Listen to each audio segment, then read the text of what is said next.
Hello students. इसके पहले जो वीडियो था सैन्य और औद्योगिक समाज और सावयव और समाज के बीच सादृश्यता, उद्विकास, डार्विनवाद, इन सभी में हमने क्रमशः देखा कि स्पेंसर ने सामाजिक डार्विनवाद के सिद्धांत में अपनी किस प्रकार मान्यताएं प्रस्तुत की है। अब अभी हम देखेंगे इस वीडियो में कि स्पेंसर के जो विचार हैं उसका क्रिटिसिज्म किस तरह से हुआ है, उसकी आलोचनाएं क्या है, यानी अगर हम उसकी समीक्षा करें तो इसका सकारात्मक और नकारात्मक पक्ष क्या है। तो हम इस दृष्टि से, आलोचनात्मक दृष्टि से अब विवेचन करेंगे। तो जैविक सावयव और समाज की समरूपता की आलोचना हम सबसे पहले देखेंगे, ठीक है। तो आप लोगों को, अगर आपने वीडियो पहले वाला देखा है तो आपको पता ही होगा कि स्पेंसर ने एक जैविक सावयव यानी एक जीव और समाज दोनों के बीच में समानता, सादृश्यता या समरूपता, या अंग्रेजी में हम कहें एनालॉजी व्यक्त की, इसको समझाया एनालॉजी के माध्यम से। तो ये जो एनालॉजी, वो जो दोनों की तुलना करते हैं, ये कितनी ठीक है और किस तरह से क्या हम इस एनालॉजी के माध्यम से समाज के विकास को समझा पाते हैं। अगर हम इसका विश्लेषण करें तो हम देखते हैं कि हालांकि कई पॉइंट्स मार्क्स ने जो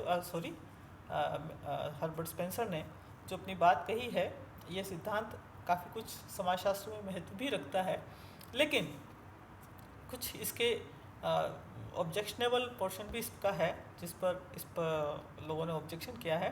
तो सबसे पहली बात तो ये कही जाती है कि स्पेंसर ने जो एक समाजों के उद्विकास और उसके विकास को समझाने के लिए आर्थिक व्यवस्था का उदाहरण दिया है कि किस तरह से शिकारी या हंटिंग एज से औद्योगिक व्यवस्था की तरफ समाज का विकास हो जाता है, और प्राकृतिक नियम को इस पर लागू कर दिया कि जैसे प्रकृति में हर वस्तु सरलता से जटिलता की तरफ बढ़ती है, वैसे समाज भी सरलता से जटिलता की तरफ क्रमिक रूप से विकसित होते हैं। तो इस तरीके से समाज की व्याख्या करना बहुत समाज को समझाने का अति सरल तरीका है। मतलब समाज वास्तव में इतना सरल तरीके से विकसित नहीं होता है। अगर हम देखें तो समाज में सबसे जो महत्वपूर्ण बात हमें दिखाई देती है वो ये कि समाज का विकास ठीक जीवों के विकास की तरह प्राकृतिक नियमों से नहीं होता, यंत्रवत नहीं होता, क्योंकि मनुष्य यंत्र नहीं है। मनुष्य स्वयं, मानव स्वयं, जो कि समाज का एक महत्वपूर्ण घटक है, वो उसकी अपनी वैचारिकी है, विचारधारा है, वो सोचता है, समझता है, निर्णय लेता है, उसकी भावनाएं होती है और उसकी अपनी एक चेतना होती है। तो इन सब चीज़ों की वजह से वो, हालांकि कई मामलों में हम प्रकृति से नियंत्रित होते हैं, लेकिन उसके बावजूद भी मनुष्य के साथ एक विशेषता जुड़ी हुई कि वो चाहे तो विकास की प्रक्रिया को मोड़ सकता है, उसको तीव्र कर सकता है, उसको कम कर सकता है। ये उसके निर्णय पर निर्भर करता है। तो हम इस एनालॉजी को, इस समाज और जैविक सावयव के बीच जो समरूपता उन्होंने बताई है, इसको एकदम से स्वीकार नहीं कर सकते। दूसरी बात हम देखते हैं कि स्पेंसर ने लिखा है, उन्होंने अपने कहा है कि हर समाज में जब उद्विकास है तो उद्विकास तो सार्वभौमिक रूप से होता है, तो उसके स्टेजेस हर समाज में फिक्स होने चाहिए, बिल्कुल निश्चित चरण होने चाहिए। लेकिन हम देखते हैं कि अलग अलग समाजों में या एक ही समाज में भी जो विकास की प्रक्रिया है वो अलग अलग होती है। और हम अगर अर्थव्यवस्था का ही उदाहरण लें तो व्यापार और आर्थिक गतिविधियां और विकास हर समाज और हर देश में समान ढंग से नहीं होता, उसके कोई सार्वभौमिक नियम नहीं है, उनमें काफ़ी वेरिएशन, बहुत भिन्नता हमें दिखाई देती है।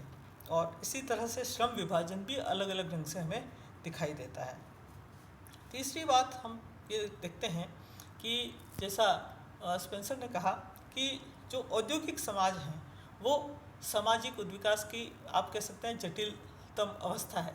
एक अभी जिस एज में हम लोग जी रहे हैं, तो ये एक जटिल समाज की विशेषता है, बहुत बड़े समाज की विशेषता है जहाँ बहुत अधिक स्पेशलाइजेशन है।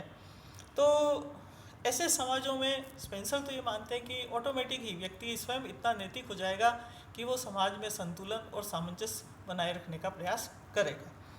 लेकिन हम देखते हैं कि औद्योगिक समाजों में हमें संघर्ष की स्थितियां भी देखने को मिलती है, और इसका सबसे अच्छा उदाहरण हम कार्ल मार्क्स को ले सकते हैं।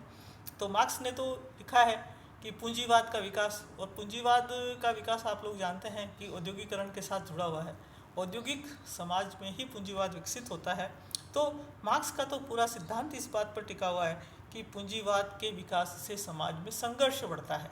तो जब संघर्ष है तो सामंजस्य की बात नहीं हो सकती, संतुलन की बात नहीं हो सकती, स्टेबिलिटी की बात नहीं हो सकती।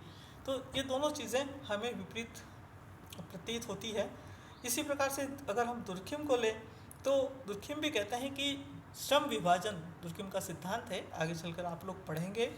तो श्रम विभाजन के विकास से समाज में हमेशा हैप्पीनेस बढ़े, प्रसन्नता बढ़े, ये ज़रूरी नहीं है।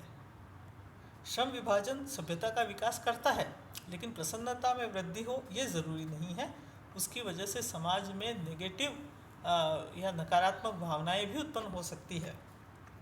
और आज के समाज को अगर हम लें तो हम देखते हैं कि जो कई ऐसे विकसित औद्योगिक दृष्टि से विकसित समाज हैं, उनमें कई तरह की समस्याएं हमें दिखाई देती हैं। जैसे हम देखते हैं कि बेरोजगारी है, रोजगार के लिए क्या कट थ्रोट कंपटीशन है, बहुत कलाकार प्रतियोगिता है, भौतिकवादी मूल्य, बाजारीकरण, ये सारी चीज़ें हावी है। इसी तरह से लोगों की जो जीवन पद्धति है वो बहुत खर्चीली है, और व्यक्तिवाद के कारण लोग स्व केंद्रित होते जा रहे हैं, अपने आप में सेल्फ सेंटर्ड। और इस सेल्फ सेंटर्डनेस के कारण लोगों में कुंठाएं, चिंताएं बढ़ती जा रही है। व्यवसाय और पारिवारिक जीवन में लोगों के जो है सामंजस्य नहीं है, उसकी समस्याएं आ रही है। तो सामाजिक विकास के जटिल स्तर पर जाकर के और समाज में संतुलन हो, संगठन हो, ये हम नहीं देखते हैं, बल्कि हम इसको नहीं मान सकते हैं। मतलब ये कहना कि जो औद्योगिक अवस्था होगी उसमें हमेशा एकता और संगठन होगा, हमेशा ये कहना सही नहीं है, या इसमें हमें संदेह है। फिर एक जो सबसे महत्वपूर्ण आलोचना इस सिद्धांत की जाती है, प्रारंभ में जब हमने बात की थी तो हमने कहा था कि जो स्पेंसर हैं वो सर्वाइवल ऑफ द फिटेस्ट की बात करते हैं। सर्वाइवल ऑफ द फिटेस्ट का मतलब क्या हुआ कि इस व्यवस्था में या इस जगत में जो योग्य है वो जीवित रहता है, और जो निर्बल है या अयोग्य है वो प्रकृति उसको समाप्त कर देती है। उन्होंने ये नियम दिया। अब अगर हम इस सिद्धांत को देखें कि योग्यतम को जीव का अस्तित्व रहता है और अयोग्य जो है वो समाप्त हो जाता है, तो ये जो दृष्टिकोण है ये मौजूदा दौर में जब हम एक मानववादी समाज में रहते हैं, ह्यूमनिस्टिक कल्चर, हम कहते हैं कि सभी मनुष्यों को जीवित रहने का अधिकार है और हमें बहुत हम सभी मनुष्यों के प्रति, मानव जाति के प्रति बहुत सिंपैथेटिक हैं। तो ऐसी स्थिति में यह सिद्धांत क्या करता है कि जो कमज़ोर मनुष्य है उसको मार दो और जो सक्षम है वो जीवित रहेगा। तो इस तरह के मूल्य को हम प्रगतिशील मूल्य नहीं मान सकते, ये एक तरह से त्याज्य बात है। फिर जो ये जो वृत्ति है सर्वाइवल ऑफ द फिटेस्ट की बात, ये एक तरह से जो आप देखते हैं कि पूंजीवाद का विकास है, वो पूंजीवादी विचारधारा की पोषक है, क्योंकि पूंजीवादी जो व्यवस्था है वो व्यक्तिगत संपत्ति और स्वामित्व और व्यक्तिगत विकास में विश्वास करती है। और पूंजीवाद में अगर कोई व्यक्ति सभी तरह के साधनों का स्वामी है, उसके बाद बहुत अधिक पैसा है या आर्थिक और सामाजिक दृष्टि से वो संपन्न है, तो वो ये मानता है कि भाई मैं योग्य हूँ, इसलिए मैं सक्षम हूँ, इसलिए मेरे पास पैसा है, ये मेरा व्यक्तिगत उपलब्धि है। और अगर राष्ट्रों की बात करें तो जो विकसित देश हैं उनके पास सबसे बड़ा तर्क होता है कि हम विकसित हैं, हमारे पास अगर बहुत अधिक हम साधन संपन्न हैं तो ये हमारी योग्यता है, और अगर किसी के पास साधन संपन्नता नहीं है, वो अविकसित है, तो ये उसकी अयोग्यता है और उस पर हमें अधिकार करने का, उस पर हमें आधिपत्य स्थापित करने का अधिकार है।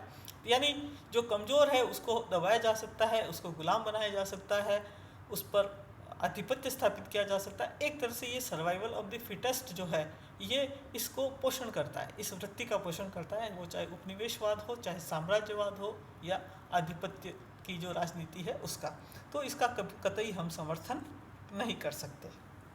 फिर स्पेंसर कहते हैं कि व्यक्तिगत जीवन में सरकारी नियंत्रण और हस्तक्षेप को स्वीकार नहीं किया जाना चाहिए और शिक्षा, स्वास्थ्य आदि का निजीकरण कर देना चाहिए। तो इस तरह की बात से अगर हस्तक्षेप नहीं किया जाएगा तो फिर हर व्यक्ति स्वच्छंदता से जो उसकी इच्छा हुई वो कार्य करेगा। ऐसा ज़रूरी नहीं है कि एक व्यक्ति हर व्यक्ति दुनिया में नैतिक रूप से सुचरित्र वाला ही हो या हमेशा नैतिकतापूर्ण कार्य ही करे। वो अनैतिक भी हो सकता है, अपने स्वार्थ के लिए वो कुछ भी कर सकता है। तो शिक्षा, स्वास्थ्य आदि का अगर निजीकरण कर दिया जाए तो इसका बाजारीकरण होगा, जैसा आज की स्थितियों में हम लोग देखते हैं, और इस तरह की गतिविधियों को कानूनी जामा पहना दिया जाएगा और फिर हम उसको नियंत्रित नहीं कर पाएंगे। तो समाज के विकास, सामाजिक विकास की दृष्टि से हम इसको स्वीकार करें, इसमें थोड़ा हमें विचार करने की ज़रूरत है। फिर मुक्त व्यापार की बात भी वो करते हैं। तो अगर हम फ्री ट्रेड की बात करें तो इस फ्री ट्रेड में भी हम कह सकते हैं कि इससे गरीब लोग और जो अविकसित देश हैं उनकी समस्याओं में वृद्धि होगी। तो कुल मिलाकर के जो स्पेंसर का सामाजिक डार्विनवाद का सिद्धांत है और जो उन्होंने सादृश्यता स्पष्ट की है, तो उसमें कुछ कमियां हैं, कुछ उसमें अनुपयुक्त लगता है, वो अस्पष्ट लगता है सिद्धांत, और इस तरह से हम उसका विश्लेषण, उसकी समीक्षा कर सकते हैं। ठीक है।